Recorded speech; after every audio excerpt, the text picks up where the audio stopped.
나중에 그런 거 만드시면 저희는 조금 저렴하게 주신 특허 때. 네.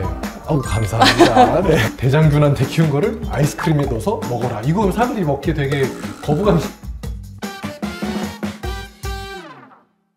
안녕하세요. 극지연구소 강실장입니다. 자, 오늘도 작지만 좀 위대한 이야기를 해보려고 합니다. 극지에 살고 있는 아주 작은 친구들이 내뱉은 어떤 특정한 물질에 대한 이야기인데요. 오늘 이 특별한 이야기를 해주실 박사님 소개해드리겠습니다. 극지연구소 남예원 박사님입니다. 안녕하세요. 와.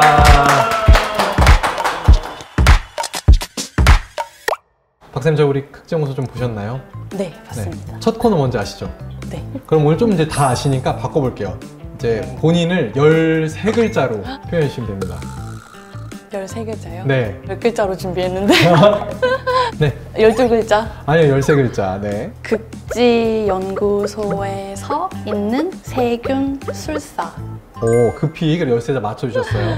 자, 박사님이 본인을 세균 술사라고 네. 설명을 해주셨어요. 세균은 알겠고, 술사는 왜 술사예요? 연금 술사에서 조금 아이디어를 오. 얻어가지고 금을 만들잖아요. 네. 근데 이제 단백질을 세균을 이용해서 만든다. 제가 아까 특별한 무언가를 설명한다고 했는데 이미 박사님 답을 주셨네요. 네, 오늘 단백질 이야기를 해보려고 하고요. 세균은 우리가 잘 알죠. 그리고 단백질은 뭐 이렇게 몸 만들 때 먹는 거, 이 둘 사이 관계를 잘 모르겠는데 이게 어떤 관계인가요? 단백질은 생명체의 기본 구성 요소잖아요. 그 단백질을 만들기 위해서 세균의 시스템을 이용을 해서 만들어내거든요. 배양이 빨리빨리 또 되기 때문에 네. 대리모처럼 이제 이용을 해서 단백질을 빨리 많이 만들어낼 수가 있습니다. 그럼 제가 박사님을 세균 박사님이라고 하면 될까요? 아니면 단백질 박사님이라고 하면 될까요? 세균, 단백질. 하여튼 다 네. 가져가시겠다. 네. 그럼 이제 박사님이 찾은 세균 얘기를 먼저 하면 어떤 세균들이 있어요? 남극이나 북극에는? 제가 직접 사실 찾지는 못했고요. 저는 오. 이제 찾아온 세균의 단백질을 연구를 주로 하고 있습니다. 사실 세균 하면 일단 우리 질병을 일으키는 거잖아요. 그럼 남극이나 북극 세균 가져오면 어떤 병이 갑자기 막 한국에 돌고 이러는 거 아니에요? 인체에다가 공격을 하는 세균이 있는 반면에 네. 땅에 또 유용한 세균들도 있고. 어쨌든 네. 그럼 남극이나 북극에서 가져온 세균은 일단은 사람한테 위하진 않다? 그런 세균도 있을 수는 있지만 일반적으로 이제 환경에 서식하고 있는 세균들은 그렇게 생각을 하고 있습니다. 대략 극지에는 세균 몇 종이나 있어요? 셀 수 없을 만큼. 그래요? 그러면 이제 그 중에 좀 키우기 쉬운 애? 아니면은 이런 거 조금 유용할 수 있겠다 이런 애들 좀 선별하는 작업을 한다 이렇게 이해하면 될까요? 네, 정확히 말하면은 그 극지 세균의 네. 유전체를 분석을 해서 거기서 필요한 유전자, 단백질을 이제 실험실에서 이용하기 좋은 이제 대리모 개념의 다른 세균에 옮겨요. 네. 피님 이해되셨죠? 강 실장이 또 정리를 좀 해드리면 이제 남극에 있는 세균 이런 단백질 쓸만하겠네? 그래서 그 유전 정보를 떼요. 그래서 다른 세균 애는 좀 키우기 쉬워서 아마 그랬겠죠. 여기다 집어넣어요. 그러고 야 만들어! 해서 더 쉽게 많이 만들 수 있다. 요런 맞습니다. 그래서 요 대리모 어쨌든 요런 세균을 가져다 이렇게 지지고 볶고 하시는 일을 하는데 단백질은 뭔가 쓸모가 있으니까 만드시는 거잖아요. 네네. 어떤 쓸모가 있나요? 일단 극지에서 가져온 세균은 온도가 낮은 환경에서 되게 발현이 잘 되는 그런 특징을 가지고 있는데 보통 일반적으로 산업 현장에서 쓰이는 이런 효소들 같은 경우에는 30도, 37도 이런 고온에서 보통 최적의 활성을 보여요. 그러니까 쉽게 말하면은 단백질을 뭔가로 쓰려면은 막 좀 열을 해서 뜨뜻하게 해줘야 되는데 네. 극지에서 가져온 건 그럴 필요가 없다? 네. 그럼 이걸 어디다 쓸 수 있을까요? 예를 들면은 단백질 분해 효소 이런 애들은 세제에 넣어서 찬물에서도 사용이 가능하게끔. 그럼 저희가 이제 설거지를 할 때 기름때를 닦아낼 때 원래 이제 뜨거운 물로 해야 좀 뽀득뽀득해지는데 네. 요거를 집어넣으면 잘 닦인다. 그럼 그냥 뜨거운 물 쓰는 게 더 경제적이지 않아요? 그 가져다가 요런 세제 만드는 것보다? 근데 이제 또 생각을 해보면은 네. 또 환경의 오염 물질을 또 정화시키고 이런 역할도 네. 하잖아요. 이제 그럴 때 그 환경을 온도를 높이긴 사실 힘들잖아요. 온도가 낮더라도 환경 내에서 그냥 정화가 되게끔 그렇게 도와줄 수도 있습니다. 지금 말씀 주신 거는 사실 이제 남극이나 북극에 사는 세균들이 내뱉는 단백질의 어떻게 보면 되게 일반적인 특성. 그럼 개 중에서도 좀 대표 선수 같은 단백질이 있어요? 야 이건 진짜 대박이야 뭐 이런 거 좀 있어요? 극지연구소에서 또 대표적으로 저희가 하고 있는 그런 게 것 있어요? 중에 하나가 마치 전 처음 들은 것처럼. 결빙 방지 단백질. 야 결빙 방지 단백질. 네. 네. 이거 뭐 하는 거예요? 이제 얼음 결합 단백질이라고도 이제 하는데요. 이게 처음에 이제 발견이 됐던 거는 네. 극지에서 물고기가 왜 얼지 않냐 이렇게 음. 해서 이제 물고기 혈액을 연구를 해봤더니 이제 이런 물질을 발견을 해낸 거죠. 아, 물고기 혈액을 안 얼게 한다 해서 처음에는 결빙 방지 단백질로 이름을 붙였어요. 네. 그땐 진짜로 어는 걸 네. 못하게 하는구나 라고 생각을 해서 이제 이름을 붙였는데 나중에 알고 보니까 그 얼음 결정이 생기는 거를 막는 게 아니라 얼음 결정이 커지는 걸 막더라 이거를 더 알게 돼서 이름이 좀 바뀌게 된 거죠. 얼음에 결합을 하는 단백질로. 그러니까 이 단백질이 얼음에 붙어가지고 네. 이제 얼음이 더 커지지 못하게 만드는.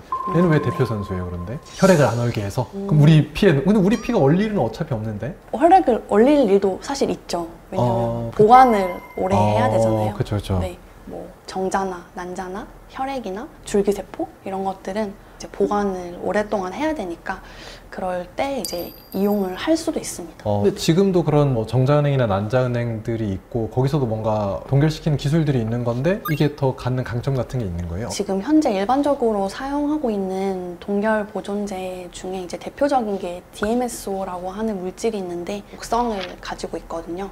그래서 세포에 안 좋은 영향을 끼칠 수 있어서 근데 이 결빙 방지 단백질은 무독성이기 때문에 세포에 뭐 침투를 하거나 이런 게 아니라서 그냥 얼음에만 달라붙어 있어줘서 네. 또 쓸만한 곳들이 있어요? 이렇게 얼음 결합 단백질을? 실제로 또 이용하고 있는 분야가 있기는 해요. 예를 들면은 아이스크림 같은 경우도 얼렸다 녹였다를 사실 반복을 하면은 결정이 커지잖아요.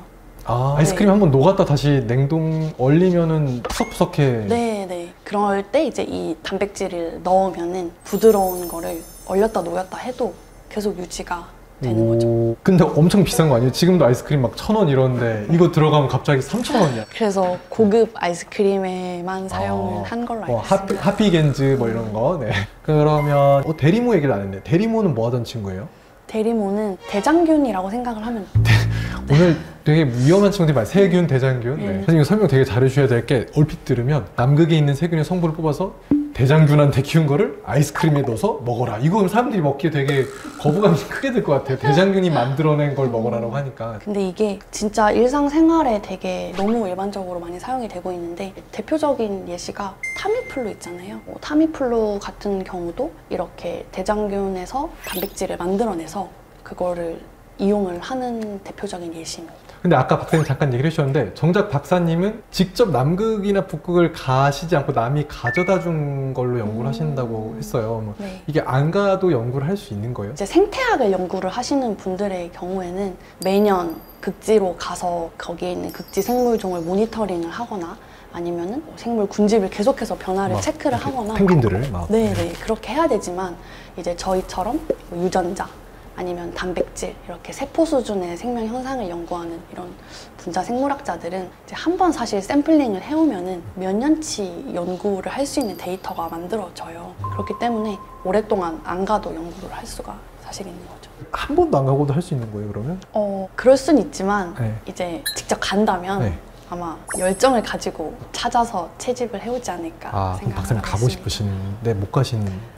그렇죠. 이거를 혹시 지금 연구 책임자나 뭐 소장님께서 보실 수도 있으니까 네. 나 이런 거 할 수 있습니다. 이렇게. 안녕하세요. 일단 저희 팀이 직접 극지에 나가서 이제 한다면 너무 떨리네요. 다시 할까요? 지금까지 하나도 안 떨리는 줄 알아요.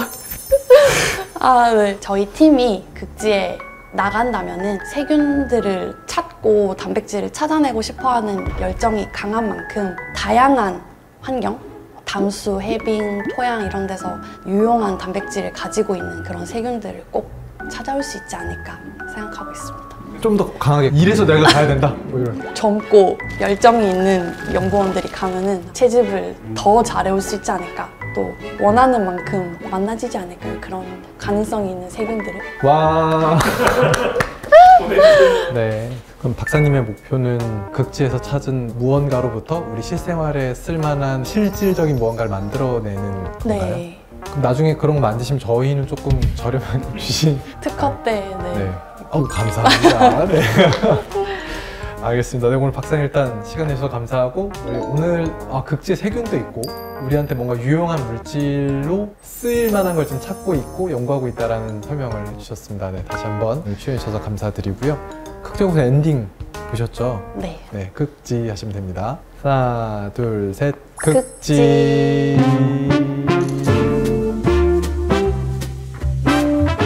세균으로 이행시 한번 해볼까요? 네. 오. 자, 세균아. 균. 균방 갈게.